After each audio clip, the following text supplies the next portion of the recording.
So this is my new custom gaming PC that I built in my last video. It's packing the 9800X3D and the Gigabyte RTX 5080 gaming OC. And today I'll be showing you how this combo performs in terms of FPS and temperatures in a few different games, as well as Cinebench scores. So hopefully this will give you an idea of how this build would perform if you want to build something similar yourself. Now, if you want to watch the whole build process and a step-by-step guide, I do have that in my last video, so check it, it's linked in the description. And if you want to copy the system or any of the parts in it, I also have the links to these products in the description. Alright, now let's kick this off by looking at the performance in a few different games, starting with Cyberpunk 2077 Phantom Liberty Edition. Now this is a perfect game for benchmarking because of how demanding it is, and I have it here starting with 1080p ultra quality, with everything turned up to max, including ray tracing and path tracing. Now with DLSS off and FrameGen off, we have an average FPS of 68 frames per second, with 1% lows of 45 frames per second. Now mostly the FPS was hovering around the 70 to 72 frames per second as well. This is a smooth gaming experience here, especially considering that everything is turned up, including ray tracing and path tracing.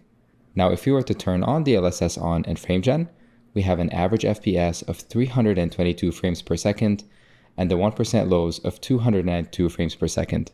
So this is a 130% increase over native 1080p, and it was a very smooth gaming experience here. Now focusing on temperatures, the CPU and GPU both hovered around the 53 degrees Celsius mark, with the CPU usage at 39% and GPU usage at 98%, so it was basically fully in use here. Now moving on to 1440p results, with ray tracing and path tracing turned on as well, and everything set to max. First, with DLSS off and FrameGen off, we're seeing an average FPS of 41 frames per second, with 1% lows of 27 frames per second. Now if you were to turn DLSS on, then we see an average FPS of 255 frames per second, with 1% lows of 234 frames per second. So at 1440p here with a 32-inch monitor, I would go with DLSS on to get a most smooth gaming experience. Now in terms of temps, the CPU was hovering around 51 degrees Celsius, with the GPU hovering around 56 degrees Celsius. So we see an increase here from 1080p on the GPU temps, which is also very expected here. This is because at the higher resolution, the CPU usage is going to drop, so it's around 31%, while the GPU usage remains at around 100%.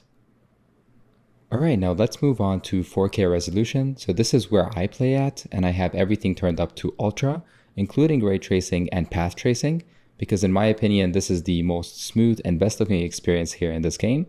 But I'll give you an idea for all different types of settings here, just so you can get an idea for the performance in this card. So first of all, with 4K native with ray tracing, the average FPS is 35 frames per second with 1% lows of 24 frames per second.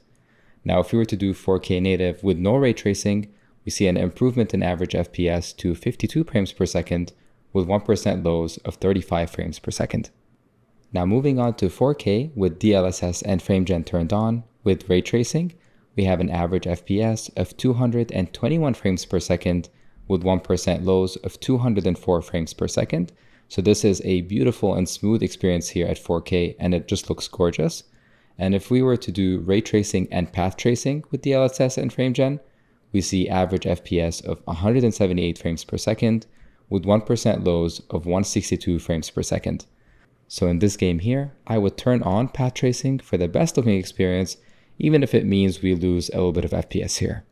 Now in terms of temperatures, we see the CPU sits at 51 degrees Celsius, while the GPU jumps up to 59 degrees Celsius, which again is expected here since we're lifting the resolution. Now the CPU is at around 21% utilization, with the GPU being at 100% utilization here. Now the next game we'll look at here is Hogwarts Legacy. So this isn't as demanding as Cyberpunk, but it's still a beautiful looking game and it's still graphically demanding here, so it'll be a good benchmark. Now starting with 1080p with ultra settings and everything turned up here, with the native 1080p with DLSS off, we're seeing average FPS of 280 frames per second with 1% lows of 257 frames per second. Now with DLSS turned on, we see an average of 457 frames per second with 1% lows of 452 frames per second. So yeah, this goes without saying, this is an absolutely smooth experience here. Now with the temperatures, we're seeing 52 degrees on the CPU and 49 degrees on the GPU, with 30% utilization on the CPU and 83% utilization on the GPU. Next, looking at 1440p results, with DLSS and FrameGen turned off, we're seeing an average FPS of 124 frames per second, with 1% lows of 95 frames per second. So even with DLSS off here, this is a very smooth gaming experience at 1440p. Now turning on DLSS and FrameGen, we're seeing an average FPS of 361 frames per second, with 1% lows of 335 frames per second. Now in terms of temperatures, we see the CPU sit at around 51 degrees Celsius, with the GPU at around 55 degrees Celsius, and 22% on the CPU with 98% utilization on the GPU. Finally, looking at 4K resolution, which is again where I play with ultra settings and everything turned up, at native 4K, we're seeing an average of 72 frames per second, with 1% lows of 52 frames per second. So yeah, it's pretty smooth. You don't really need to use DLSS in this game to get at least 60 frames per second. But for me, I turn DLSS because I think it just looks better.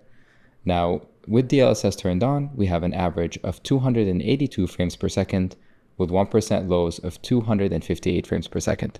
So yeah, we're seeing temperatures of 51 degrees on the CPU again here. So this is a very common temperature for the 9800X3D, while seeing 59 degrees Celsius on the GPU. Also, 16% utilization on the CPU and 100% utilization on the GPU. Next, we'll look at Overwatch 2, which is an ultra-competitive game where we can push very high FPS numbers, so it's a great test for the CPU as well as the GPU.